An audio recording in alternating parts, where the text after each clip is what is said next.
Hello students, myself Indu Jaiswal, Assistant Professor of Poddar Management Training Institute.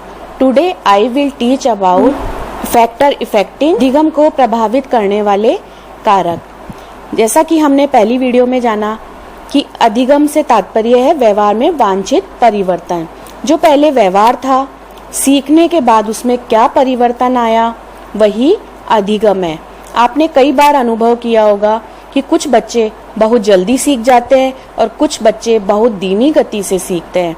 कुछ बच्चे बहुत जल्दी वाहन चलाना सीख जाते हैं और कुछ बहुत बड़े होने पर भी सही ढंग से नहीं सीख पाते या उन्हें ज़्यादा समय लगता है। उसी तरीके से खाना बनाना, तैराकी करना, लिखना, पाठ को याद करना, ऐसा क्यों होता है कि कुछ लोग जल्दी सीखते हैं और कुछ धीरे सीखते हैं? इसके लिए कुछ उत्तरदायी कारक होते हैं। अब हम देखेंगे कि अधिगम को प्रभावित करने वाले कारक कौन कौन से हैं। पहला है मनोवैज्ञानिक कारक। मनोवैज्ञानिक कारक में भी पहला कारक आता है अभिप्रेरणा।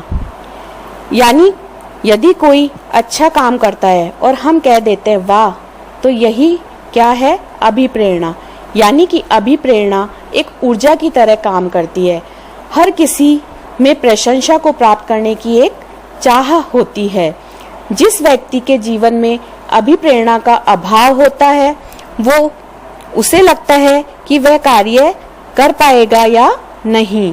एक प्रकार से अभिप्रेरणा एक ऐसा आंतरिक बल है जो व्यक्ति को अपने लक्ष्य तक पहुंचने के लिए एक दिशा देता है और नियंत्रण करता है। अभिप्रेरणा दो प्रकार की होती है, एक तो स्व प्रेरणा और एक बाहरी प्रेरणा। स्व प्रेरणा में व्यक्ति कुछ कार्य अपनी रुचि और जिज्ञासा से करते हैं, जैसे ड्राइंग बनाना, संगीत, खेलना। तो यह प्रेरणा आगे बढ़ने के लिए उन्हें स्वयं प्रेरित करती है। कुछ होती है बाह्य प्रेरणा, जैसे आपने किसी बालक को होमवर्क करके लाने को कहा कि बच्चे यह कार्य आपने बहुत ही सुंदर किया है और अच्छे तरीके से किया है, अच्छी राइटिंग में किया है, तो वह उस कार्य को और अच्छे से करने की कोशिश करता है। और आपने यदि किसी व्यक्ति को खाना अच्छा बनाने पर भी कहीं ना कहीं कमी निकाल दी, तो वह उस कार्य को शायद अगली बार ना करे। तो इस प्रकार अभिप्रेरणा अधिगम को प्रभावित करती है। अभिप्रेरणा उत्पन्न करने के लिए यह आवश्यक है कि बालक को उसका लक्ष्य स्पष्ट कर दिया जाए। किसी नए कार्य को सीखने के लिए प्रेरित नहीं किया जाता तो वह उस क्रिया में रुचि नहीं लेता है, तो उसे प्रेरणा देनी चाहिए। नेक्स्ट है परिपक्वता। बहुत सी चीजें बालक तभी सीख पाता है जब उसमें परिपक्वता आ जाती है, चाहे हम उसे कितना भी प्रशिक्षण दें। शारीरिक और मानसिक परिपक्वता दोनों ही अधिगम को प्रभावित करते हैं। जैसे जैसे शिशु का शारीरिक विकास होता है, वैसे वैसे बालक का मानसिक विकास भी होता चला जाता है। बहुत सी चीजें बालक तभी सीख पाता है जब उसमें परिपक्वता आ जाती है, चाहे हम उसे कितना भी प्रशिक्षण दें। जब बच्चे को पहली बार पहाड़ा सीखने को लिए दिया जाता है तो उसे कठिनाई आती है। जब वह 5 और 10 का पहाड़ा सीख लेता है, यानी कि जब 5 तक या 10 तक के पहाड़े सीख लेता है, तो उसे गुणा करना भी आसानी से आ जाता है। बालक में जैसे जैसे बालक की मांसपेशियों में सुदृढ़ता आती है, तो वह चलना, दौड़ना आसानी से सभी क्रियाएं कर लेता है। जिस प्रकार बालक का शारीरिक मानसिक परिपक्वता होती है, उसी प्रकार उसका अधिगम होता है। नेक्स्ट है अभिवृत्ति। सीखने वाले की किसी कार्य की में नकारात्मक और सकारात्मक अभिवृत्ति उस कार्य की प्रगति पर निर्भर करती है। किसी कार्य को करने के लिए बच्चे सोच लेते हैं तो वे उस कार्य को अच्छे से कर पाते हैं। जैसे कि मैथ बहुत कठिन होती है, हम उसे नहीं सीख सकते यदि बालक ने ऐसा सोचा, और यदि वह उसके लिए थोड़ा सा भी प्रयास करने लगते हैं तो वही कार्य उन्हें सरल लगने लगता है। नेक्स्ट है तत्परता और इच्छा शक्ति। सीखने वाला किस सीमा तक, किस रूप में कोई बात सीखने के लिए इच्छुक या तत्पर है और उसमें सीखने के लिए कितनी इच्छा शक्ति है, इस बात पर सीखने की प्रक्रिया की सफलता निर्भर करती है। अगर कोई सीखने के लिए तैयार ही नहीं है तो फिर सीखने या अधिगम कार्य में सफलता की बात सोचना भी बेकार है। हमारे सामने कैसा भी खाना लाया जाए, हम उसे तब तक नहीं खाएंगे जब तक हमारे अंदर उसे खाने की चाह नहीं होगी। एक तरह से अधिगम तभी होगा जब अधिगम करता उस कार्य को करने के लिए तत्पर होगा। जैसे कि कक्षा में बालकों से सवाल किया जाता है, किसी अध्यापक द्वारा कोई भी सवाल किया जाता है, परंतु यदि वे मानसिक रूप से तत्पर नहीं हैं तो वे उसका सही सही जवाब नहीं दे पाते हैं। इस प्रकार किसी कार्य में व्यक्ति का तत्पर होना या उसकी इच्छा होना महत्वपूर्ण है। नेक्स्ट है बुद्धि। बालक की तीव्र या मंद बुद्धि किसी कार्य को सीखने में सरलता या बाधा उत्पन्न करती है। छात्र के अधिगम को प्रभावित करने के लिए बुद्धि एक बहुत ही महत्वपूर्ण कारक है। तीव्र बुद्धि वाला व्यक्ति मंद बुद्धि वाले व्यक्ति की तुलना में किसी भी कार्य को जल्दी सीख जाता है और एक प्रकार से बुद्धि एवं शैक्षिक उपलब्धि के मध्य उच्च स्तर का सकारात्मक संबंध पाया जाता है। नेक्स्ट है शारीरिक और मानसिक स्वास्थ्य। सीखने से पहले बालक का स्वस्थ रहना जरूरी है, क्योंकि किसी भी प्रकार की मानसिक विकृति, शारीरिक रुग्णता, विकलांगता तथा मानसिक तनाव का प्रत्यक्ष प्रभाव बालकों के अधिगम पर प्रतिकूल पड़ता है और अस्वस्थ बालक शीघ्र थक जाते हैं। इसके लिए हमें विद्यालय में मध्यांतर में विश्राम की व्यवस्था, पोषाहार देना, छात्रों में अच्छी आदतें डालना, व्यायाम तथा खेलकूद में भाग लेने के लिए प्रोत्साहित करना और विषय अथवा कार्य में परिवर्तन करना आदि उपायों के माध्यम से बालक की थकान को दूर किया जा सकता है और बालक की उस कार्य में रुचि को विकसित किया जा सकता है। वे विद्यार्थी जिनका स्वास्थ्य ठीक नहीं रहता, अक्सर बीमार रहते हैं या मानसिक चिंताओं तथा परेशानियों का शिकार रहते हैं, न तो वे विद्यालय नियमित रूप से आ पाते हैं और न अच्छी तरह पढ़ाई लिखाई में अपना ध्यान और समय दे पाते हैं, जिसका परिणाम यह होता है कि उनसे अधिक अच्छे परिणाम की आशा नहीं की जा सकती। इसके विपरीत जो विद्यार्थी शारीरिक और मानसिक रूप से स्वस्थ रहते हैं, सीखने के समय जो अपनी पूरी शारीरिक क्षमता और मानसिक चुस्ती का उपयोग कर पाते हैं, वे अधिगम प्रक्रिया में अधिक सफलता प्राप्त करते हैं। नेक्स्ट है रुचि। जब तक बालक की किसी कार्य में रुचि नहीं होती है और रुचि भी उसकी अनुकूल परिस्थितियों के कारण पर निर्धारण करती है। जब जिस कार्य में उसकी रुचि होती है वह उसी कार्य को करने में अच्छे से सक्षम हो पाता है और अच्छी तरह अधिगम कर पाता है। अब हम देखेंगे कि मनोवैज्ञानिक कारकों के साथ साथ वातावरण से संबंधित कारक भी अधिगम को प्रभावित करते हैं। पहला है पारिवारिक वातावरण। परिवार के वातावरण का प्रभाव बच्चों की अधिगम प्रक्रिया पर पड़ता है। यदि परिवार में कलह होता है तो बालक के मस्तिष्क पर बहुत बुरा प्रभाव पड़ता है और वे उदास और खिन्न रहने लगते हैं और वे अधिगम अच्छे से नहीं कर पाते हैं। बालक घर परिवार से ही अच्छा अधिगम करना सीखता है। अपने से बड़ों के साथ व्यवहार किया जाता है, वह उन व्यवहारों को देखकर सीखता है। अपने से बड़ों के पैर छूते हैं, यह प्रक्रिया उसने परिवार के किसी अन्य सदस्य से सीखी है। अतः परिवार में अधिगम किया हुआ हमेशा चिरस्थायी रहता है। नेक्स्ट है कक्षा का भौतिक वातावरण।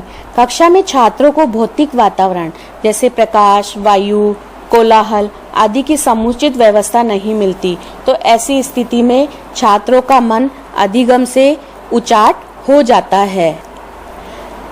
अधिगम के लिए कक्षा का वातावरण अनुकूल होना चाहिए। अधिगम हेतु सीखने और शिक्षण प्रक्रिया में समय और स्थान के अनुसार उचित वातावरण उपलब्ध करवाया जाना चाहिए। साथ ही साथ इसमें उद्दीपन का उपस्थित होना चाहिए। बाहरी नकारात्मक कारकों की अनुपस्थिति यानी कि गर्मी, बैठने की अव्यवस्था और शोर आदि नहीं होना चाहिए। साथ ही साथ अध्यापक और सहपाठी संबंध अच्छे होने चाहिए, मधुर होने चाहिए। छात्रों के मन में शिक्षकों का बहुत अधिक डर नहीं होना चाहिए, यानी कि बालकों को कक्षा में एक अनुकूल वातावरण मिलना चाहिए। नेक्स्ट है सामाजिक और सांस्कृतिक वातावरण। सांस्कृतिक वातावरण वह है जो व्यक्ति द्वारा निर्मित या प्रभावित उन समस्त नियमों, विचारों, विश्वासों और भौतिक वस्तुओं की पूर्णता से है जो जीवन को चारों ओर से घेरे रहते हैं। सामाजिक वातावरण वह है जो रीति रिवाज, मान्यताएं, आदर्श मूल्य एवं स्वयं व्यक्ति की समाज में क्या स्थिति है जो व्यक्ति के अधिगम को प्रभावित करती है। नेक्स्ट है मनोवैज्ञानिक कारण। छात्रों में एक दूसरे के प्रति सहयोग और सहानुभूति की भावना का होना, उनमें आपस में मधुर संबंध होना सीखने की प्रक्रिया को सुचारू रूप से आगे बढ़ाती है। अब नेक्स्ट है विद्यालय से संबंधित कारक।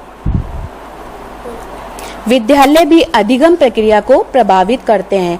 विद्यालय में छात्र विभिन्न प्रकार की बुद्धि वाले छात्रों के संसर्ग में आते हैं, उनसे विभिन्न प्रकार की क्रिया, प्रतिक्रिया, अनुभव प्राप्त करता है। शिक्षक से वह बहुत प्रभावित होता है, यानी कि शिक्षक के आचरण से वह अपने को उस जैसा बनाने की कला सीखता है। जैसे कोई अध्यापक बालों को डिजाइन देता है तो बालक भी वैसा ही प्रयास करेगा। इस प्रकार विद्यालय भी एक प्रमुख कारक है। सबसे पहले हम देखते हैं अध्यापक की भूमिका। किसी भी प्रकार के अधिगम में अध्यापक की भूमिका को किसी भी तरीके से नकारा नहीं जा सकता। जितनी अधिक विषय वस्तु संबंधी प्रवीणता उसमें होगी, अनुभव होगा, ज्ञान तथा कौशल होगा और जितनी अच्छी तरह से वे विद्यार्थियों के अधिगम मार्ग पर चल पाएगा, उतनी ही सफलता से अधिगम कार्य में विद्यार्थी अग्रणी हो सकेंगे। यानी कि शिक्षक को विषय का अच्छा ज्ञाता होना चाहिए, उसे अपने विषय का पूर्ण ज्ञान होना चाहिए। शिक्षक का व्यवहार सहानुभूतिपूर्ण, सहयोग, समानता, शिक्षण कला में निपुणता, मृदभाषी होना चाहिए और छात्र कक्षा वातावरण में सहज रूप से उनसे सीख सकेगा। वो मनोविज्ञान का ज्ञाता होना चाहिए, यानी कि अध्यापक को बाल विकास प्रक्रिया, वंशानुक्रम, व्यक्तिगत विभेद, प्रेरणा सीखने के सिद्धांत आदि का ज्ञान होना अत्यंत आवश्यक है। शिक्षण विधि, यानी कि जितनी अच्छी वो शिक्षण विधि का प्रयोग करेगा, प्रभावशाली ढंग से करेगा, सीखने की प्रक्रिया उतनी ही सरल और लाभप्रद होगी। नेक्स्ट है कार्य का समय और थकान।